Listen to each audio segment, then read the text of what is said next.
Добро, почитувани, започнува уште една панел дискусија, пораки од реалниот живот. Ова е Македонија за сите. Оваа панел дискусија посетуваме на проблемите во здравството, состојбите во здравствениот систем и затоа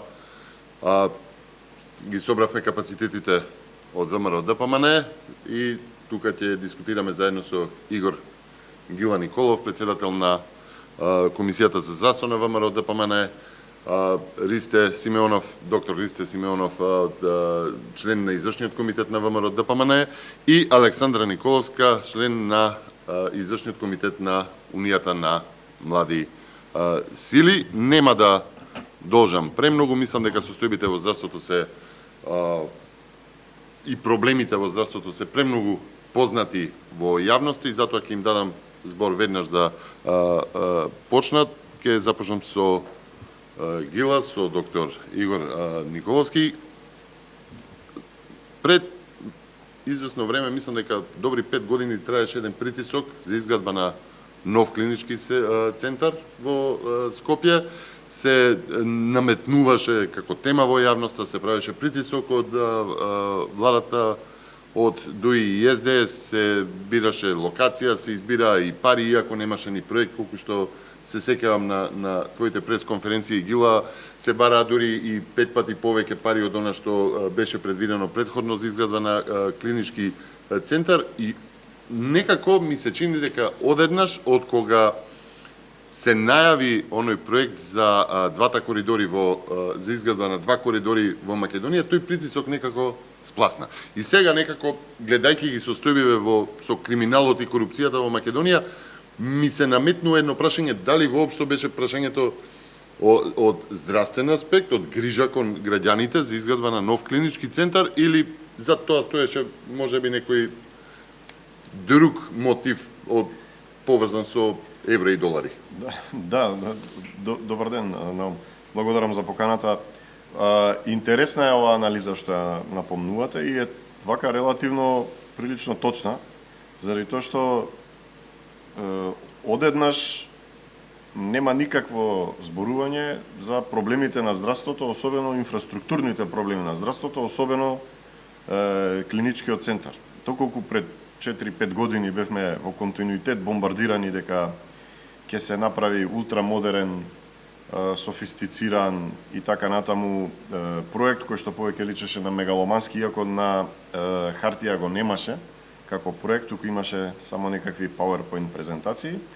Одеднаш, сега денеска сме сведоци на една вака тишина и нешто што ја нарушува транспарентноста со која што толку се фалеа, заради тоа што кога доаѓаа на власт има полни усти транспарентност, а денеска сме сведоци на една состојба во која што постои арбитражен процес, арбитражна постапка за клинички центар, за која што никој ништо не кажува. Односно, нетранспарентно се дознаваат информации кои што успева јавноста да ги дознае преку медиумите. Овие информации велат дека е испратено писмо од Министерството за здравство до владата, ама владата се уште не го добила писмото, па владата кога го добила писмото, заседавала, па не се кажува што одлучила, но по нашите информации кои што ги имаме до сега, новината е дека арбитражниот процес е сериозно напреднат, се побаруваат најверојатно околу 18 милиони евра за неизградба, односно за прекин на раскинување на договор за градење на клинички центар Мајка Тереза во кампусот клинички центар и сега е почната некаква арбитражна постапка за која што се исто така на нетранспарентен начин дознавме и добивме информација дека е избрана странска канцеларија адвокатска која што ќе ја застапува Македонија во овој процес. Но ова е вака тој правен дел, да не навлегуваме во толку многу во правото, не сме за тоа експерти. Можеме едно да кажеме дека се случи голема стратешка грешка, јас секаде веќе го повторувам тоа, последниве 7 години, а тоа е стратешката грешка да не се продолжи градбата на клиничкиот центар Мајка Тереза, туку да се навлезе во еден некаков притисок на градење на клинички центар во локација која што не беше испитана геомеханички, ниту дали има археолошки наоѓалишта, ниту имаше проект, но на големи труби и фанфари се велеше дека оваа локација е перфектна, дека тоа ќе биде добро за целиот здравствен систем, дека тоа ќе го растерети целиот здравствен систем и така натаму, и на крај завршивме да немаме никаков проект од тоа. Инак би сакал тука да резимирам да вашето прашање дали има грижа за здравјето, ја би рекол остава, се добива впечаток од како се потпиша договоров со коридорите, се добива впечаток дека повеќе има грижа за нешто друго отколку грижа за здравјето, а тоа друго најверојатно се вака да не искористам прегру збор, ама најверојатно станува збор за грижа за провизии повеќе отколку за здравјето.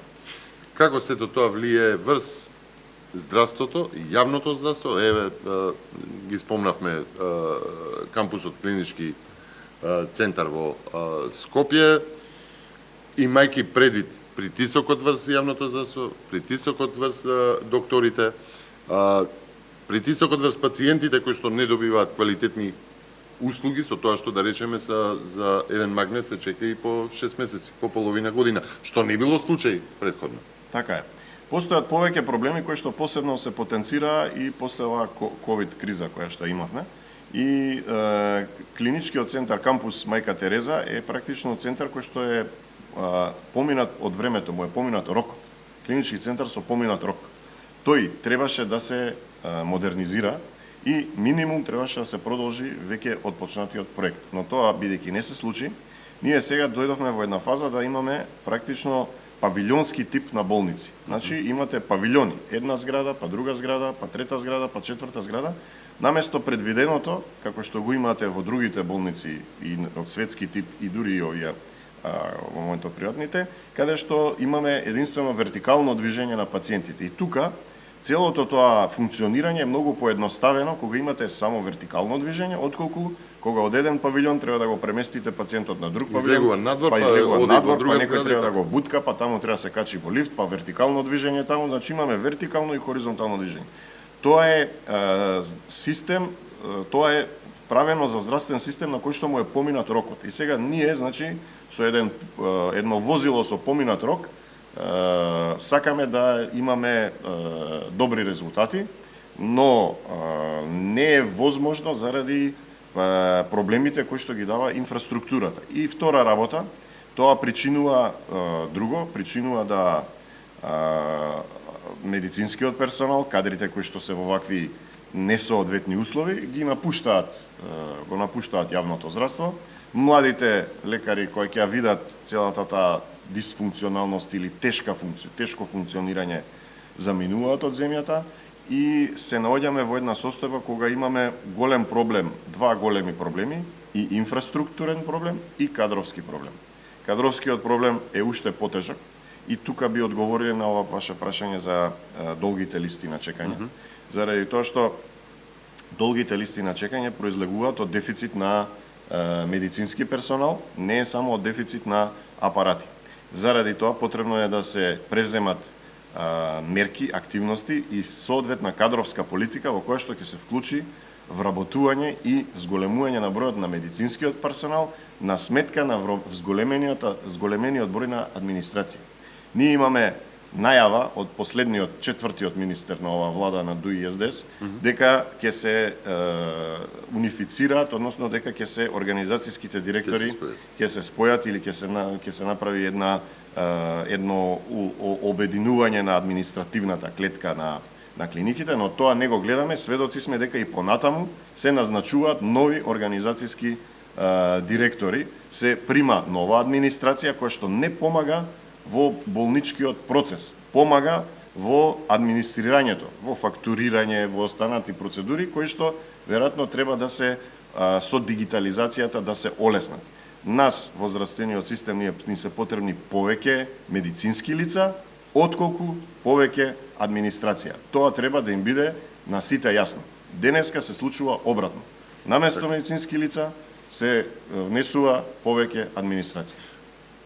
Зборувавме за метежот, го фати моментот за медицински персонал и опременоста на клиниките, долговите и ова што се вели технички персонал или администрација во клинички центар.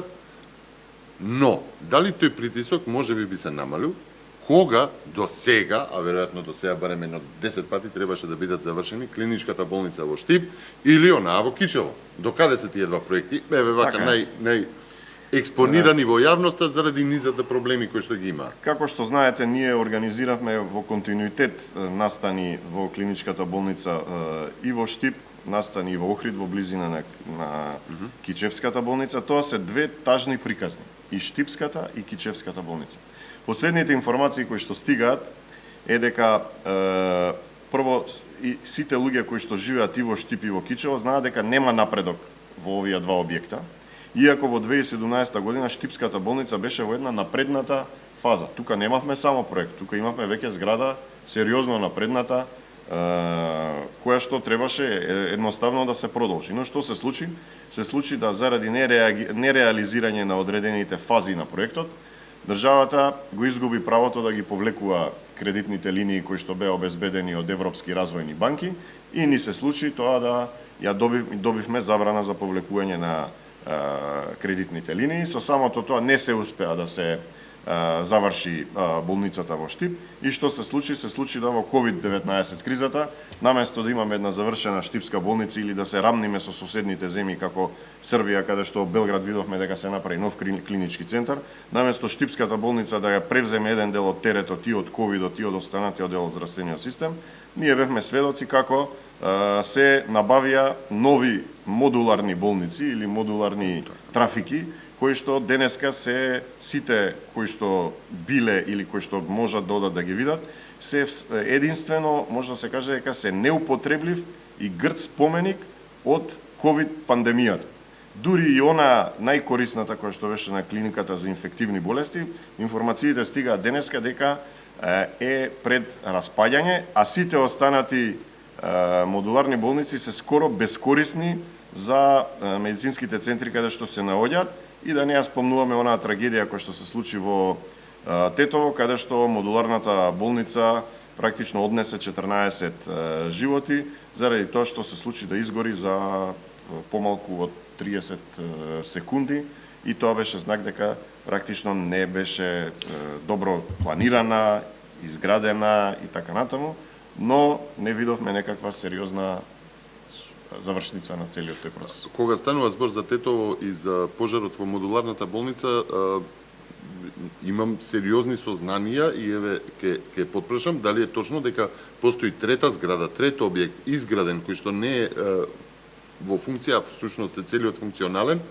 во Тетово, и каде што наместо модуларна можела да се искористат три ката од таа нова зграда, каде што имала нели со сите можни медицински опремености и канали за кислород и сите можни приклучни моменти, да и немаше да дојдат фактички до пожари, до жртви. Точно така, технички има објект кој што не е завршен некаков технички прием, веќе подолго време, и тој објект се провлекува тој технички прием незавршен, и практично има една нежелба или неволја да се вклучи, не сакање тој објект да се Ама беше имаше желба за модуларни болници. Да се вклучи модул пред болницата. Така, имаше желба за едното, но немаше желба за другото, и тука се отворени прашања кој ја контролира целата ситуација. И еве пак да кажам за листите на чекање кои што ги спомнавме, нас ни требаат во моментот сериозни мерки за да се намалат листите на чекање, заради тоа што листите на чекање за процедурите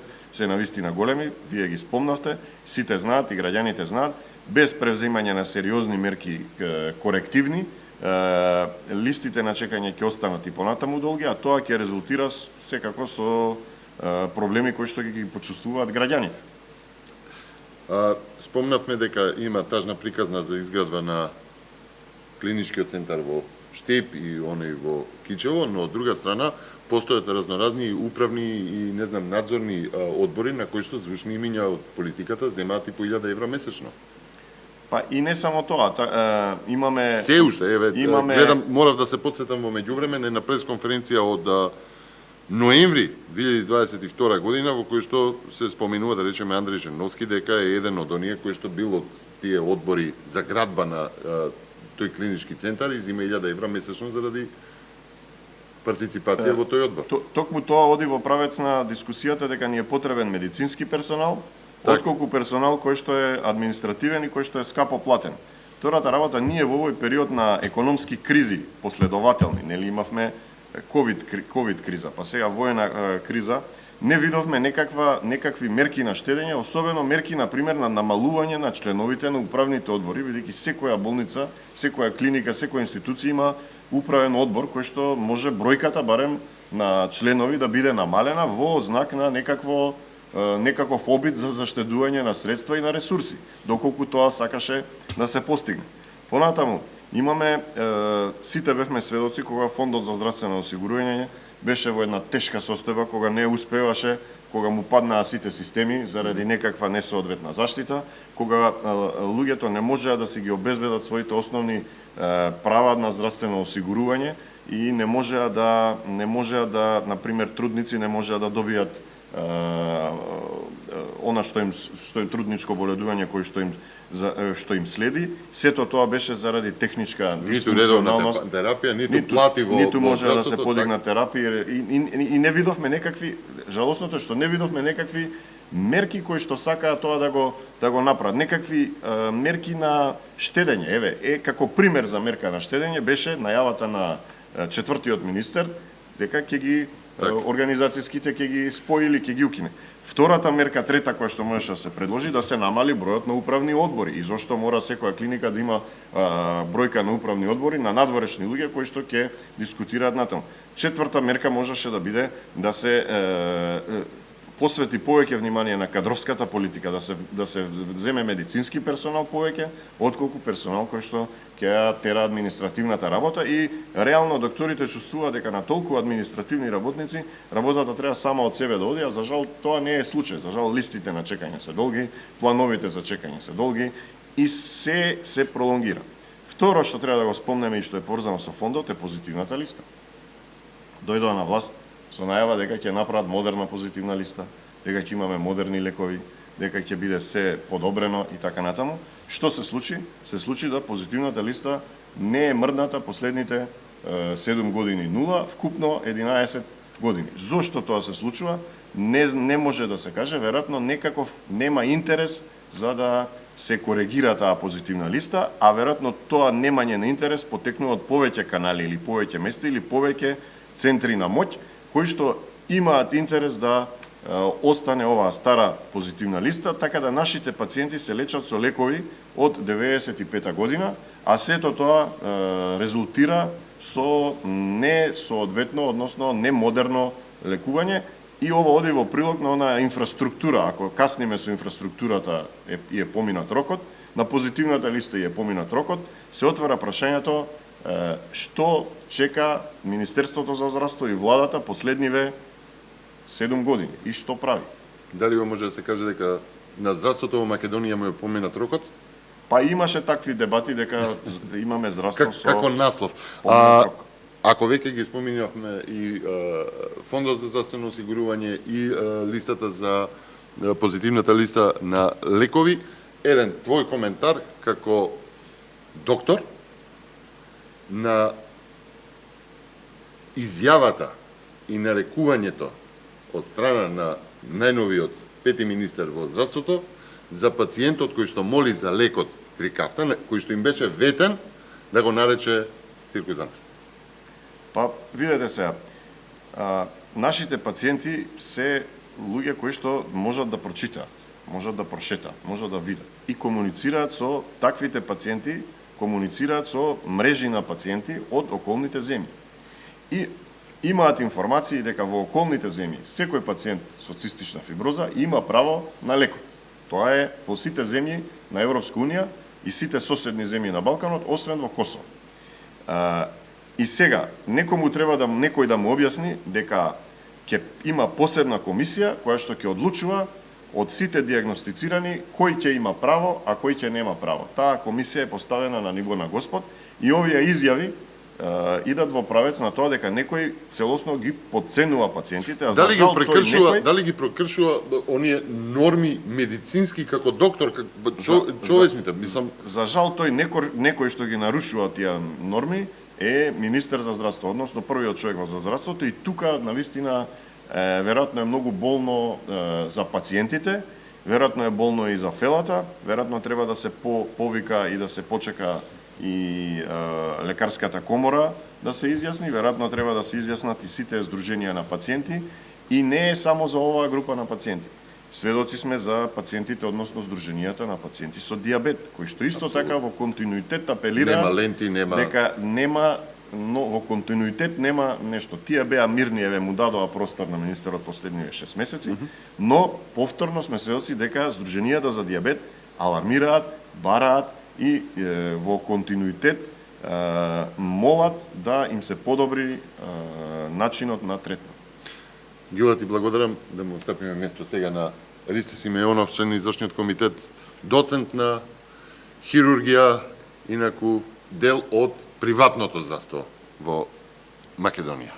И она што е интересно, и што мене ми е вака интересно, и што гледам и јавноста како реагира, Ристе вака во прво лице,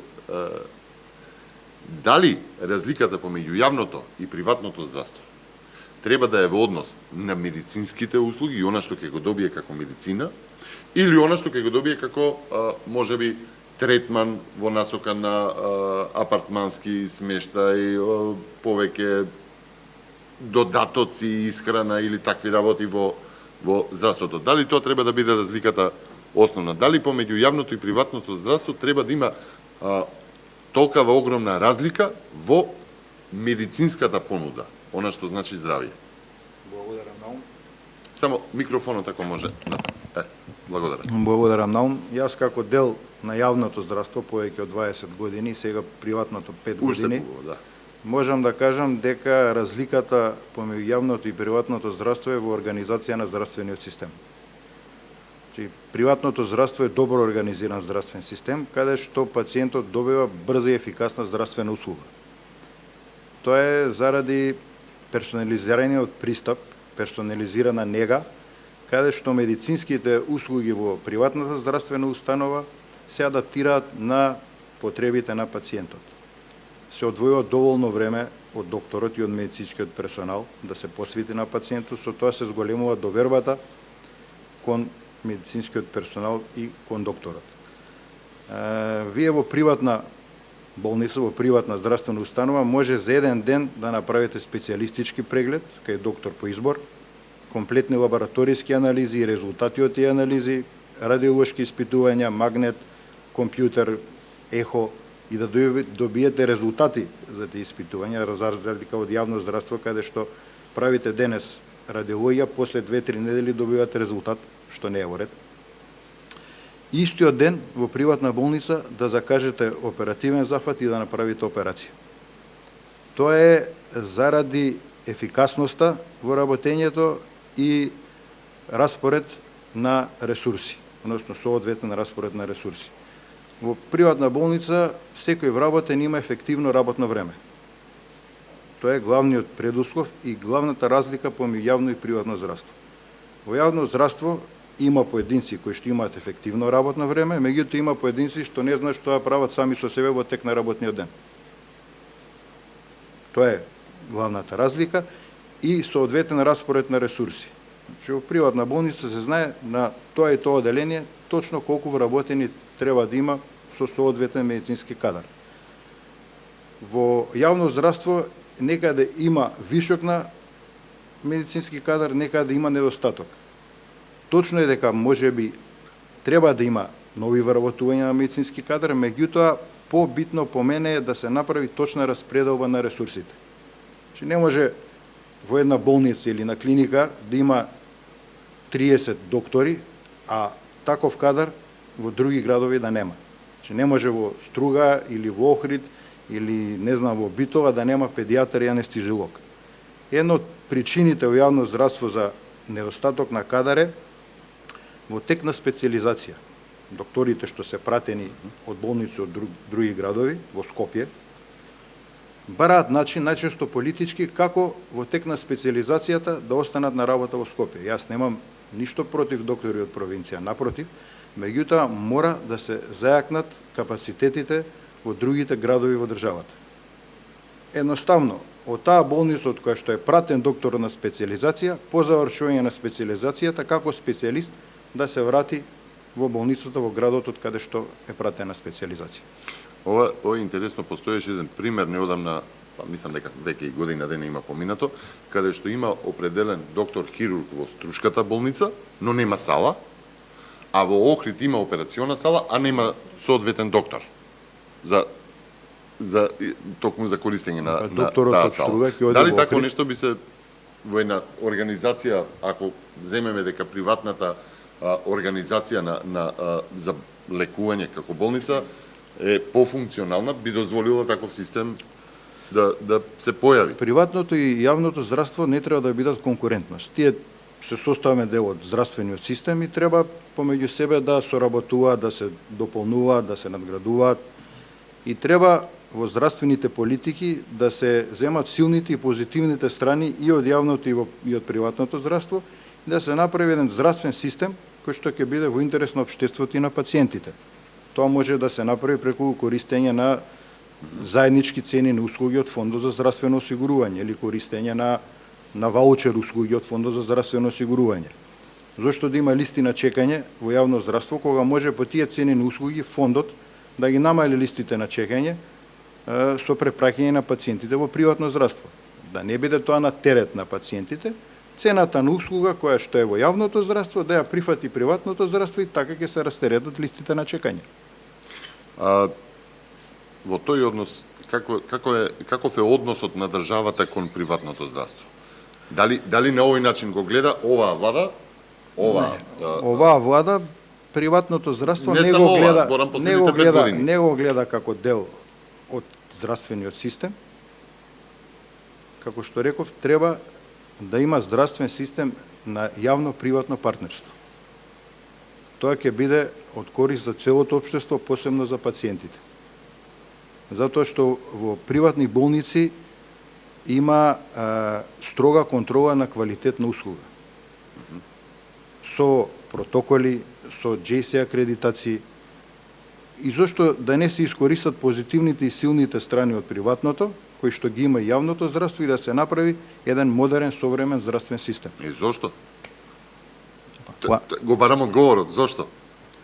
Тоа треба да се праша оваа власт на ДОИ СДСМ, а јас се надам дека следната власт Ево тој- на ВМРО ДПМН ќе оди во тој правец за подобрување на здравствените услуги во корист на пациентите. Во таа насока, во однос на соработката помеѓу јавното, односно државата и приватното здравство и користење на услугите, ќе се навратам повторно на оние периоди кога владееше короната и кога пред да почнат модуларните да се градат, имаше еден притисок од страна на власта на ДОИ и СДС дека ќе бидат национализирани приватните здравствени објекти и да се користат како дел од јавното здравство, на што приватните пак одговорија со тоа што цел еден објект беше отстапен и комплетно опремен, но не дојде до тоа. Беше отстапен на државата, но државата не го употреби. И во таа насока,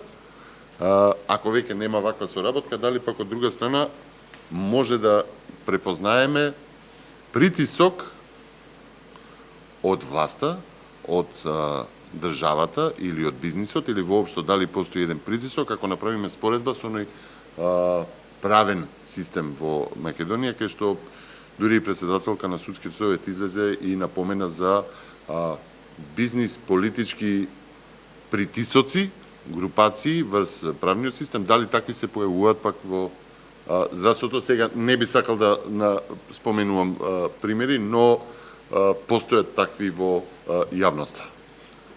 Да, во периодот на ковид пандемијата Мала Богородица беше комплетно опремена како дел од Аџи Бадем Систина. Болницата беше комплетно опремена за да прифати пациенти во ковид пандемијата, меѓутоа имаше молк од страна на тогашниот министер, иако беше се договорено да прифати Аџи Бадем Систина ковид пациенти по цени на здравствени услуги кои што ги имаше тогаш Фондот за здравствено осигурување. веројатно да, точни се гласините дека има притисоци од страна на одредени политички елити врз приватните здравствени установи. Меѓутоа не знам со која цел и која е причината зашто го прават тоа. Наместо да гледат личен бизнис интерес, они треба да се потрудат да го подобрат здравствениот систем во државата. Јавниот систем и загрижата на пациентите. Сега, и професор си на Штипскиот универзитет, колку што знам доцент на хирургија. Па сега, ако гледаме каков е здравствениот систем сега, застарен, како рековме? Застарен, со поминат рок, интересот за запишување во средно медицинско и за студирање медицина е огромен во Македонија, веројатно и најголем периодов. Дали кај студентите препознавате желба да го развијат јавниот систем или им е тоа само еден чекор кон излез од Македонија? И втора работа, колку па системот во Македонија, здравствениот, независно приватен или јавен, особено јавен, им нуди квалитетно образование на зборам и од технички аспект, да ги подучува за новите технологии или во здравството, новите природи во здравството, студентите, односно она што значи иднина на здравствениот систем во Македонија. За жал имаме и точна бројка од лекарска комора. Повеќе од 50% од завршени студенти по медицина заменуваат надвор од државата. Затоа што немаат квалитетна едукација, немаат квалитетен здравствен систем кој што ќе им овозможи по завршување на студии да запишат соодветна специјализација и при тоа да имаат соодветна едукација. Едукацијата започнува од менторот и едукаторот. После тоа се е надградба, меѓутоа основната едукација, основните принципи во здравството мора секој специјализант да ги научи од менторот и едукаторот. Било истото прашање и за тебе, затоа што и ти си доцент на нефрологија. Да, вака, прашањето е интересно и многу комплицирано во исто време, заради тоа што ние имаме медицински персонал кој што го губиме и студенти кои што ги губиме, заради тоа што немаме и онае што треба да се превземе како мерка во иднината, тоа се мерки за пренос на знаење. Да се подобри преносот на знаење не само на студентите, туку и на специјалистите и на оние кои што работат во медицинските тимови. Тука би го прокоментирал доктор Симеонов што кажа за зајакнување значи на болниците во внатрешноста. Тоа е исто важен механизам и тука исто така е тој механизам на пренос на знаење кој што треба да се спроведи, да се превземе. Ние дури планираме во програмата да имаме вакви мерки на пренос на знаење со повеќе опции, значи тоа е или организирање биноми во кој што специјалист од терцијерно здравство ќе работи со специјалист од секундарно здравство.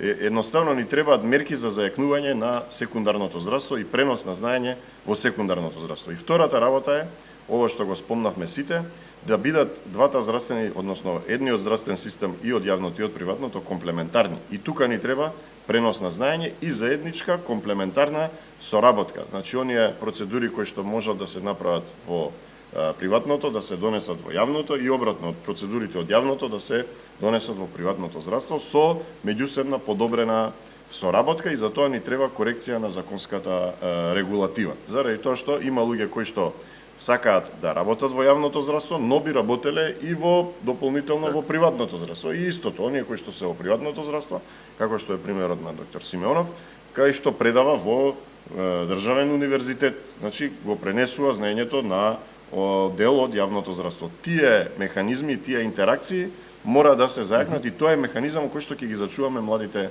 лекари. Младите лекари ако добиваат знаење ќе останат во земјата и со тоа знаење добива сите целиот здравствен систем. Па токму за младите лекари и она што значи иднина на здравството во Македонија, токму затоа на оваа трибина е поканета и Александра Николовска.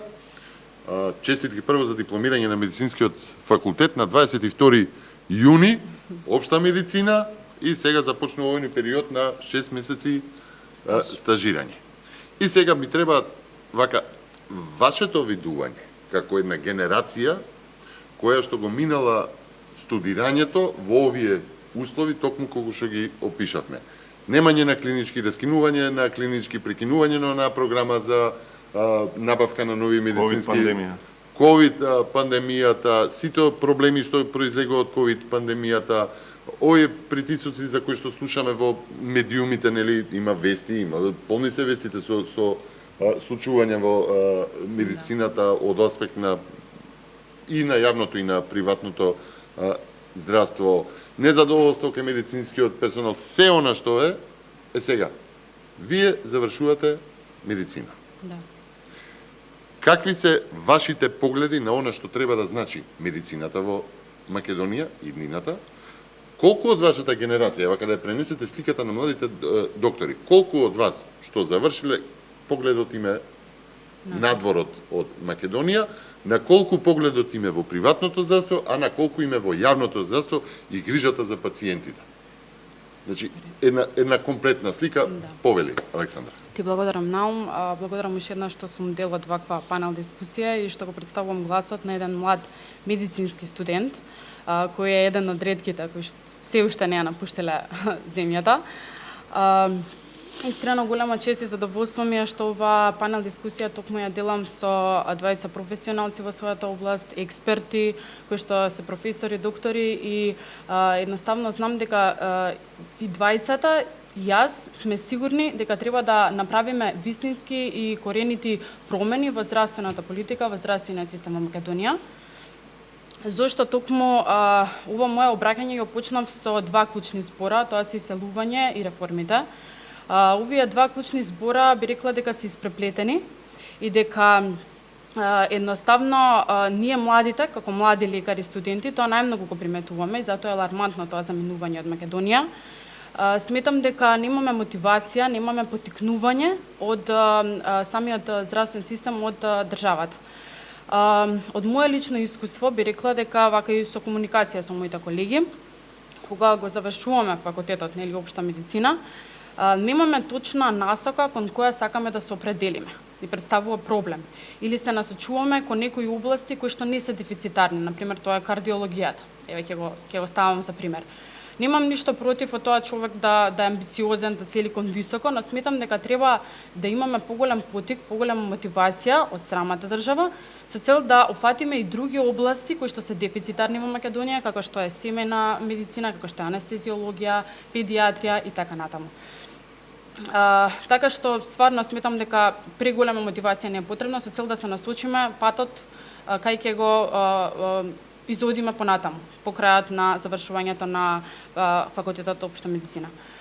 Исто така би сакала да напоменам дека во однос на како студентите медицина се образуваат во однос на тој процес образовен во Виена, значи имам братучет кој што постојано сме во комуникација и буквално јас кога сум учела за испити и сум спремала испити, сум учела од книги кои што се постари, како што рековме, нели, претходно застарена форма, постари, значи неколку со минат рок од неколку децени, а тие, значи, на часот на вежби по анатомија вежбаат со научари за виртуелна реалност. Исто така би напоменала дека млад медицински студент се уште чека на редиците по неколку часови за запишување на нов семестар, а оние студенти млади кои што се студираат медицина и се во Виена, преку вештачка интелигенција се обидуваат да изведуваат некои операции. Сето ова мислам дека според ова не би рекла дека сме во блиска иднина со една таква современа и модерно здравство. Но како млад студент по медицина, сепак не би зборувала толку многу за негативностите, за критиките, повеќе би се обрнала на тоа што ве мотивираше? Да. И тебе конкретно, и оние колеги со кои што најмногу си се подготвувала за испит или најмногу си минала низ тој студентски живот. Што бил мотивот? Јавното здравство или нешто друго? Па желбата. Пред се желбата, кога сме започнале на медицина, јас стварно сакав уште од мала да го студирам, да го одам тој пат, иако знам дека е тежок, ама пред се желбата и мислам дека не е битно дали понатаму ќе бидеме во приватно или во државна институција, затоа што пред се нас ние за да спасиме повеќе човечки животи. И во таа цел буквално се водиме само по својата желба, за да го студираме она што го сакаме.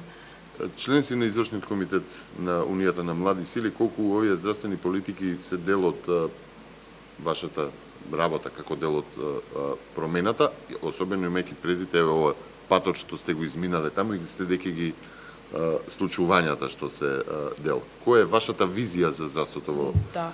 Дали да биде се уште со изминат рок или ќе му дадете некој нов рок? Не, би му дала сосема нов рок, би направила многу промени, затоа и тоа кон тоа целев да дадеме малце позитивен аспект кон ситуацијата, да едноставно да видиме што можеме повеќе да направиме, што да промениме. Сметам дека мој личен став е дека поголем дел од државниот буџет треба да се искористи кон здравството, со цел да се набави и пообновени апаратури за диагностика и за третман и за хигиената, да се обрне внимание на инфраструктурата. Исто така како моја идеја би вовела, например, да имаме летна или зимска платена пракса во меѓу испитните рокови, со цел да заработи младиот лекар, затоа што нашиот образовен процес е подолг во текот на годините. Па сметам дека тоа е една идеја што може самиот млад лекар и да научи во текот на своето работење и да заработи, а не да оди, например, во Хрватска или Германија да работи како келнер. Сметам дека тоа е една идеја и дека воедно стварно за мене медицината и уопште прекрасна наука, хумана наука и оној кој што си ја сака својата држава, си го почитува својот народ, сметам дека треба да обезбеди за граѓаните обновени, адекватни диагностички апаратури и третман со цел превенирање и сузбивање на болестите. Гила Ристе, имате предвид во вашата програма во однос на тука ваквите ставови на младите и задржување на медицинскиот персонал и иднината на здравството, да го обновиме рокот? Ние во континуитет контактираме и со студентите, и со младите специјализанти, и со младите лекари. Има повеќе проблеми кои што ги мачат. Тука на колешката единствено може да се надополни она зборува, но него да го дефинираме како еден потребата од кариерен план. Значи, нашите луѓе, нашите млади доктори имаат потреба да знаат како ќе им тече кариерата. Тоа е како во армијата, веројатно, кога напредувате по чинови. Значи, и тоа да се остварува и да се реализира, да не биде некако флуидно, бидејќи они ќе почнат, но не знаат после каде ќе завршат и кој ќе им се досади, викаат ќе одиме за Германија. Денеска светот е отворен, многу лесно се излегува од Македонија. Аплицираш на 2-3 места онлайн, не онлайн, учиш јазик онлайн и за некоја недела или месец земјата која што има потреба од млади луѓе и млади вработени во секторите кои што им се од интерес, ни ги прибираат. Ние треба да направиме кариерен план и механизми за нивно задржување.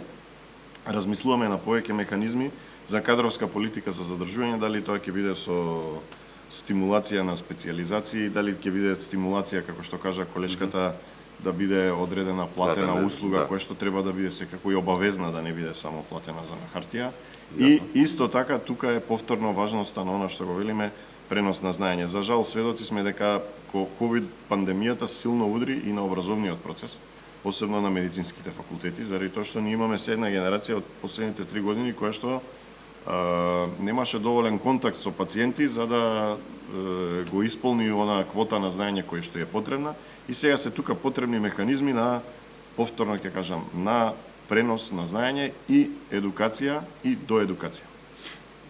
Чисто како последно прашање, дали препознавате кадри кога работите со студенти, кој за што, да речеме, повеќе го бива, вака кажано, занатски и дали го има политика за насочување колку кардиохирурзи се потребни, колку хирурзи, колку детски за жал го нема тоа, токму тоа ни треба. Позитивната селекција или сите идат, да речеме, кардио затоа што најмногу се бара во светот. Позитивна селекција и селекција на она кој што има предиспозиции за одредена гранка. Не можете вие да натерате некој да биде пожарникар ако тој се плаши од висина.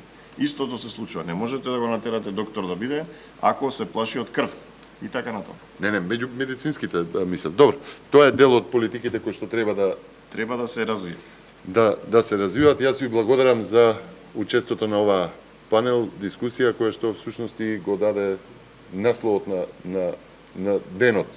Па благодариме и за Здравство со поканата и за идејата. мината За рок. поканата. Ви благодарам на вниманието. ВМРО ДПМН е продолжува со вакви панел дискусии во рамки на ова е Македонија за сите, панел дискусии со заеднички поднаслов пораки од реалниот живот. Ви благодарам.